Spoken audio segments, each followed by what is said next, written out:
ETV YouTube ఛానల్స్లో మీ వ్యాపార ప్రకటనల కోసం ఈ నంబర్కి కాల్ చేయండి.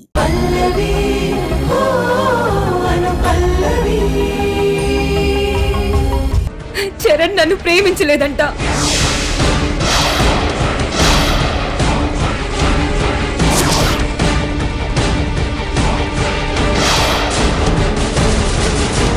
ఇంకెవరో అమ్మాయిని ప్రేమించాడంట.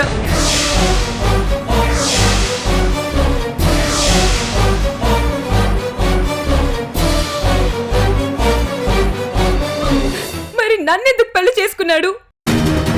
పల్లవి ప్లీజ్ కూల్. ఎందుకు నీకు ఈ డౌట్స్ వచ్చాయి? చరణే చెప్పాడు.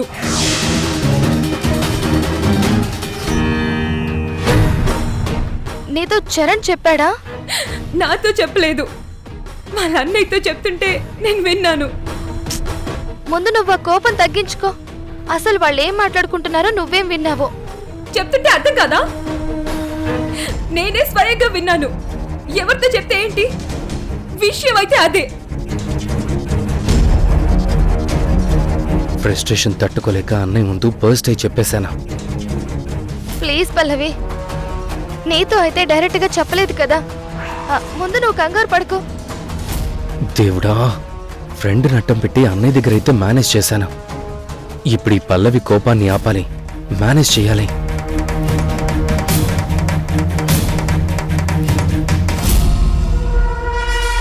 సరే, నేను మళ్ళీ చేస్తాను.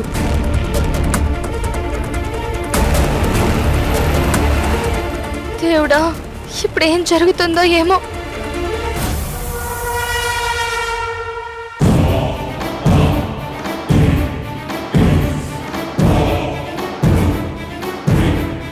పల్లవి, ఎవరితోనూ మాట్లాడుతున్నట్టున్నావు? ఏమైంది పల్లవి, సీరియస్గా ఉన్నావు? ఎవరైనా ఏమైనా అన్నారా? మీ అన్నయ్యతో మీరేం మాట్లాడుతున్నారో నేనంతా విన్నాను. అనయ్య, నేను ఒక అమ్మాయిని ప్రేమించాను, ఇంకొక అమ్మాయిని పెళ్లి చేసుకున్నాను. అసలు తనని చూస్తుంటేనే నాకు చిరాగ్గా ఉంది. ఓహో అదా, మధ్యలో వచ్చి ఏదో విని కోప్పడుతున్నావా? ఏ, నేను విన్నది నిజం కాదా? మీరు నన్ను ప్రేమించలేదా? ఎవరు అమ్మాయిని ప్రేమించారా? అయ్యో పల్లవి, నా క్లోజ్ ఫ్రెండ్ ఒకడు ఒక అమ్మాయిని ప్రేమించి ఇంకొక అమ్మాయిని చేసుకోవాల్సి వచ్చింది.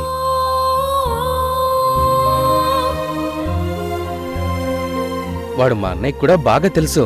వాడి టాపిక్ వచ్చి ఎలా ఉన్నాడని అన్నయ్య అడిగితే వాడి సిచ్యువేషన్ ఇదన్నయ్య అని చెప్తూ వాడు ఇలా బాధపడ్డాడని నేను చెప్తూ ఉంటే నువ్వు ఎంటర్ అయ్యావు. ఎంత టెన్షన్ పెట్టారండి. ఫ్రెండ్ అని చెప్పొచ్చు కదా. నేను అని స్వయంగా చెప్తుంటే మీరే అనుకుని కంగారు పడిపోయాను. అంటే డైరెక్షన్ యాంగిల్లో వాడి పెయిన్ని నా పెయిన్లా చెప్పాను. మొత్తం వినకుండా నువ్వేమో మిస్అండర్స్టాండ్ చేసుకున్నావు. మీ డైరెక్షన్ ఇంట్లో ఎందుకండి? షూటింగ్ లో చూసుకోండి. ఒక్కసారిగా ఎంత భయపడిపోయినది తెలుసా?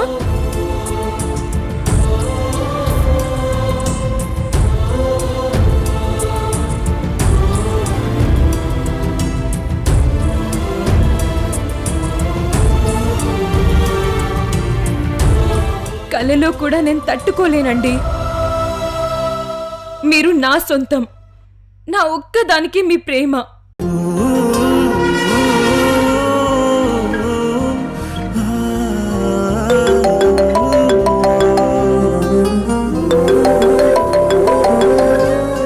ఒక్క నిమిషం, వస్తున్నాను.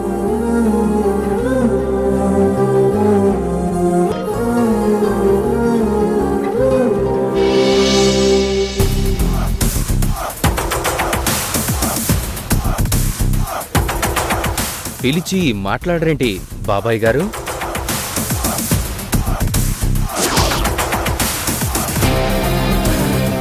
ఏంటలా చూస్తున్నారు? పిలుపు మారిందనా? మనం బంధువులమయ్యాం కదా, వరుసకి బాబాయే కదా. బాబాయ్ గారు వరుసతో పిలిస్తే మంచిదే కదా. కాకపోతే ఆ వరుసకి వెటకారం కలిస్తే కలిస్తే ఏం చేస్తారు? ఏం చేయలేరు. ఈ ఫైల్ మీద నేను సంతకం చేయకపోతే లోన్ ఆగిపోతుంది. ఒకవేళ అదే జరిగితే మీ ఫ్యామిలీ రోడ్డు మీదకి వస్తుంది. మీరు చెప్పినట్టు విని పల్లవిని పెళ్లి చేసుకుంది కాపురం చేయడానికి కాదు. మీ మేనకోడలు నా చేతిలో ఉంటే మీ చుట్టూ నా చేతుల్లో ఉంటుంది.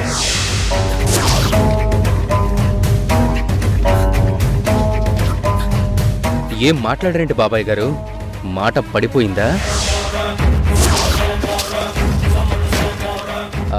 ఏదో అంటారు కదా సామెత, గుర్రాన్ని నీళ్ళ వరకు తీసుకెళ్ళినా నీళ్లు తాగించలేరు అని.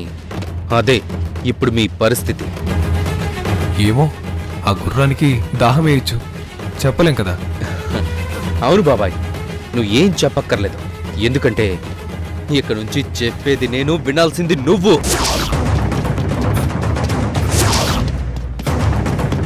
బ్లాక్మెయిల్ చేసి ఇష్టం లేని పెళ్లిళ్ళు చేస్తే సరిపోతుందనుకుంటున్నారా? పెళ్లి అనేది మనస్ఫూర్తిగా ఇష్ట ప్రకారంగా చేసుకోవాలి, మనసును చంపుకుని కాదు.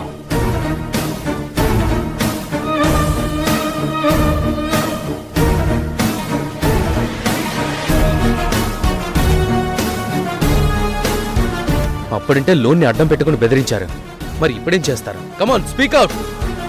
చెప్పు చరణ్, వింటున్నాను కదా. వినాలి బాబాయ్, తప్పదు. ఎందుకంటే కాపురం చేయించలేరు కదా.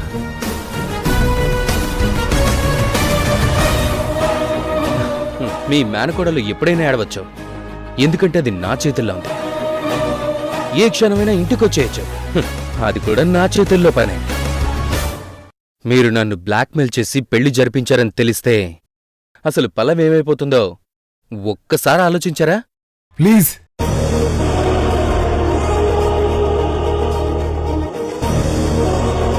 బెదిరించే గొంతు భయంతో అరుస్తుందేంటి? ప్లీజ్ అంటూ ప్రాధేయపడుతుందేంటి?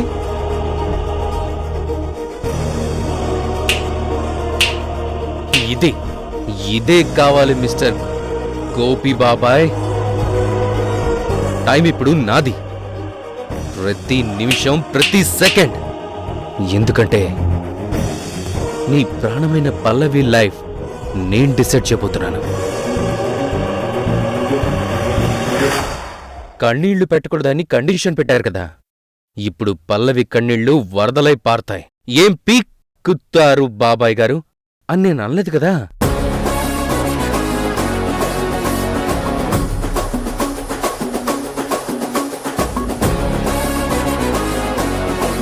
Just wait and see. Charan, విన్నపమో ఏడుపో త్వరగా చెప్పండి, నాకు టైం లేదు. రెండూ కాదు, ఇన్ఫర్మేషన్. లోను శాంక్షన్ అయింది, కాకపోతే 1000, 10,000లో, లక్షల్లో కాదు కదా, కోట్లల్లో అమౌంట్. అయితే ఏంటి, శాంక్షన్ అయింది కదా. పూర్తిగా వింటే మీకు టైం వేస్ట్ అవ్వదు. పెద్ద అమౌంట్ కాబట్టి టర్మ్స్లో రిలీజ్ చేస్తాం. ఫస్ట్ టైం రిలీజ్ అయింది, ఇంకో 2 టర్మ్స్ ఉన్నాయి. అబ్బాయి గారు,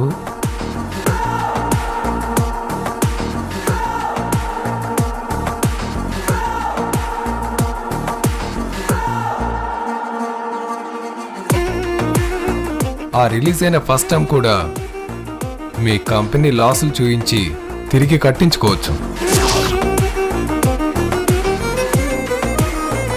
పీకల్లోతు లాస్లో మునిగిపోయిన మీ కంపెనీకి, ఐ మీన్ మీ అన్నయ్యకి ఇప్పుడే ఊపిరాడుతుంది.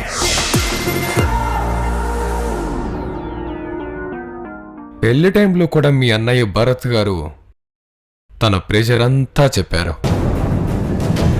ఇప్పుడు నువ్వు పల్లవి కన్నీళ్లు వరదలే పారుతాయి, మీ ఇంటికే వచ్చేస్తుందని ఛాలెంజ్లు చేస్తే రిలీజ్ అయిన ఫస్ట్ టైంలోని మనీ మళ్ళీ తిరిగి కట్టాల్సి ఉంటుంది.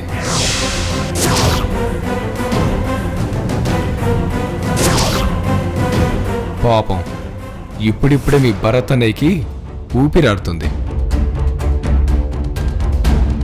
మీరు ఆపేసే పనులు చేయొద్దు. ఏయ్ ఏయ్ ఏయ్ ఏయ్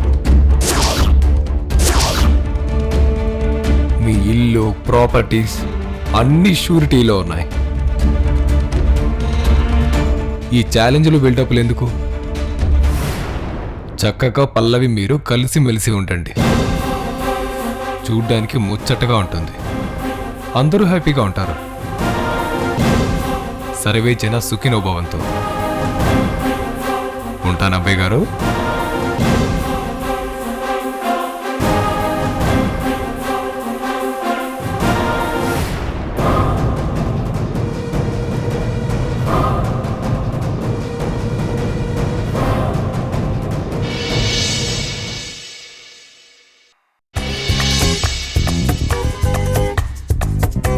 అబ్బో, ఏంటి ఈరోజు ఇన్ని ఐటమ్స్ ఉన్నాయి? ఏమైనా స్పెషలా? స్పెషలా అంటే స్పెషలే మరి. పల్లవి చేసింది. ఈ ఇంట్లో ఉన్న అందరికీ ఎవరెవరికి ఏమేమి ఇష్టమో తెలుసుకొని చేసింది. అయితే వెంటనే టేస్ట్ చూడాల్సిందే. కొత్త కోడలి వంటలు.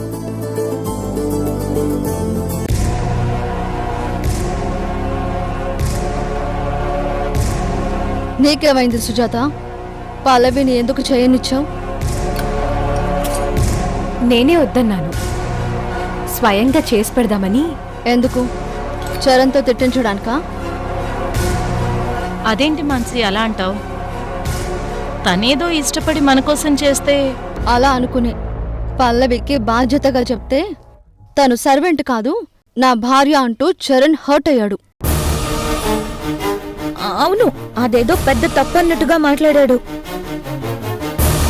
పల్లవి పట్టించుకోలేదుగా, ఇప్పుడెందుకు అవన్నీ? సుజాత, నువ్వు వడ్డించు. నువ్వుండు సుజాత, నా చేత్తో స్వయంగా వడ్డిస్తాను. తిని టేస్ట్ చెప్పండి.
ఇది వంట, ఇది వంట, ఇది వంట.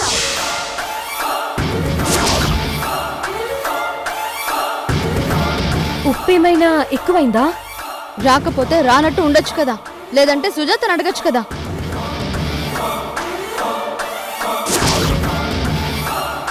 ఇష్టమైన ఐటమ్స్ తెలుసుకోవడం కాదు, ముందు వండడం తెలుసుకోవాలి. దానికెందుకు అంత కోపడుతున్నావు మాన్సి? అన్నీ బాగానే ఉన్నాయి. రోజు వంటల కంటే ఈ రోజు వంట చాలా టేస్టీగా ఉంది. గ్రానీ, మీరు ఎలా ఉన్నా తింటారు. చెప్తే తనేమనుకుంటుందో అని మొహమాట పడుతున్నారేమో.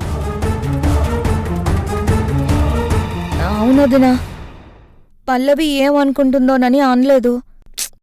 నాకు ఏం నచ్చలేదు. అస్సలేం బాలేదు.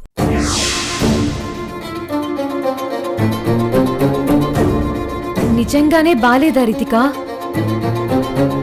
అంటే ఏంటి? నేను కావాలని చెప్తున్నానన్నా నీ ఉద్దేశం? కనీసం మనుషులు కాదు కదా.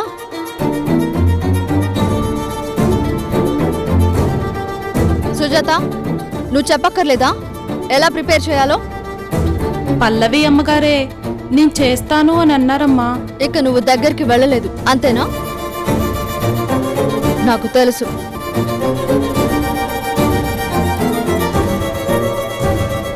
మాన్సి, భోజనం దగ్గర అలా అలక్కూడదు. నువ్వు చెప్పినంత ఘోరంగా ఏమీ లేవు, బాగానే ఉన్నాయి. గ్రానీ, నేను మీలా అడ్జస్ట్ అయి తినలేను. నాకు తగ్గట్టు టేస్ట్గా హైజెనిక్గా ఉండాలి. పెళ్ళైన కొత్తలో వంటలు మా వదినే చేసేది, ఎంత బాగుండేవో. ఆయన పల్లవికి ఎలా తెలుస్తుంది? పూట గడిస్తే చాలు, కడుపు నిండింది అనుకునే బ్రతుకులు కదా.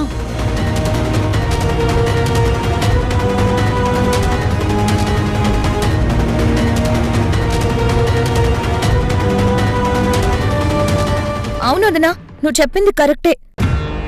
అలాంటి తనకి నీ టేస్ట్కి తగ్గట్టు వండడం ఎలా తెలుస్తుంది చెప్పు? సుజాత, నీకు తెలుసు కదా నా టేస్ట్కి తగ్గట్టుగా ఎలా ఉండాలో. చూసుకోవాలి కదా. కొత్తగా చెప్పాలా నీకు? ఎవరు పడితే వాళ్ళు చేస్తే అమ్మగారికి నచ్చదు, నాకంటూ కొన్ని టేస్ట్లున్నాయని. పల్లవితో నువ్వు అనలేదా? పల్లవి గారు దగ్గరికి రానివ్వలేదమ్మా. పర్లేదు నేను చేస్తానన్నారమ్మా. ఈ చెత్త అంతా తీసుకెళ్లి డస్ట్బిన్ లో పడే.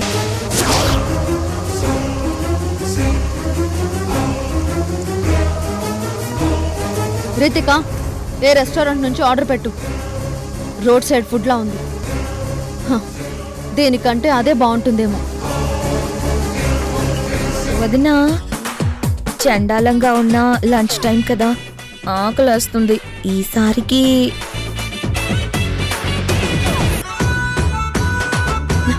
సరే, మొత్తం నువ్వే తిను.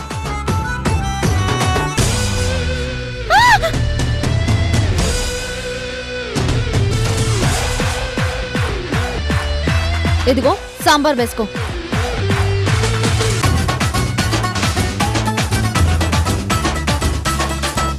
వదినా, చాలా ఆకలితో వచ్చాను. ఇలా చండాలంగా ఉంటాయని తెలియక. పల్లవి, ఇంకెప్పుడు ఈ చెత్త వంటలు మళ్ళీ చేయకు. ఎలా వండాలో నేర్చుకో. నువ్వు తినే ఎంగిలి మెతుకుల్ని ఉడకబెట్టి మా మొహన కొట్టుకు.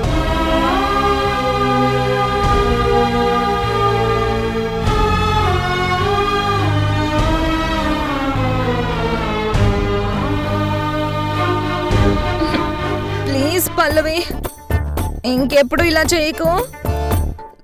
అంత వేడిగా లేక సరిపోయింది, కానీ లేకపోతే నా తోలు ఊడొచ్చేది. మళ్ళీ ట్రై చేసి నా జీవితంతో ఆడుకోవద్దు.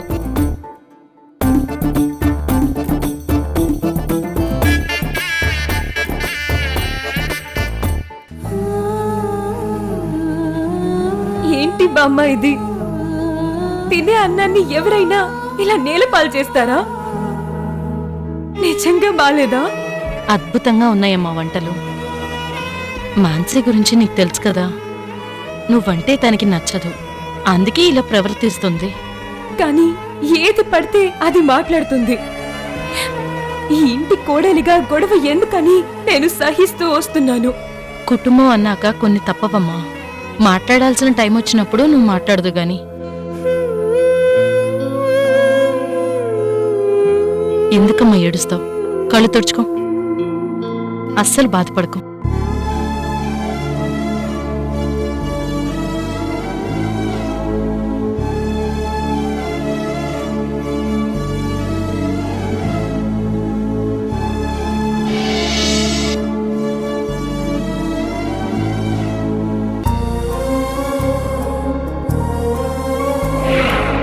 ఈ చెత్త అంతా తీసుకెళ్లి డస్ట్బిన్ లో పడే.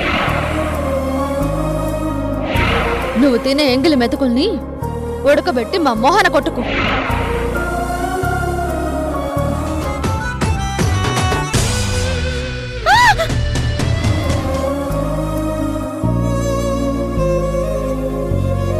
ఇప్పుడు ఏమైందని? ఎందుకు ఏడుస్తున్నావు?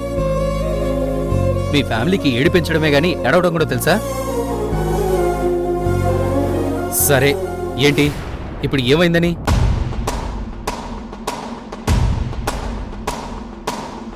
మీరు భోజనం చేశారా? నేనింకా భోంచేయలేదు. రండి, వడ్డిస్తాను. నాకిప్పుడు ఆకలిగా లేదు, తర్వాత తింటానులే గాని ముందు నువ్వు ఎందుకు ఏడుస్తున్నావు చెప్పు. లేదు, మీరు భోజనం చేయండి, మీకు వడ్డించాక చెప్తాను. ఇప్పుడు నేను తినను అంటున్నాను కదా, నస పెట్టకుండా అసలు విషయం ఏంటో చెప్పు. ఈరోజు కష్టపడి ఇంట్లో అందరికీ ఇష్టమైన వంటలు చేశాను. కానీ మీ వదినకి చెల్లెలికి నా వంటలు నచ్చలేదు. ఇవి కుక్కలు తప్ప మనుషులెవ్వరూ తినరని విసిరి కొట్టింది. అసలు నీకు బుద్ధుందా? చెప్పా పెట్టకుండా రెస్టారెంట్ నుంచి ఎక్కడికి వెళ్ళిపోయావు? మాట్లాడకు చరణ్.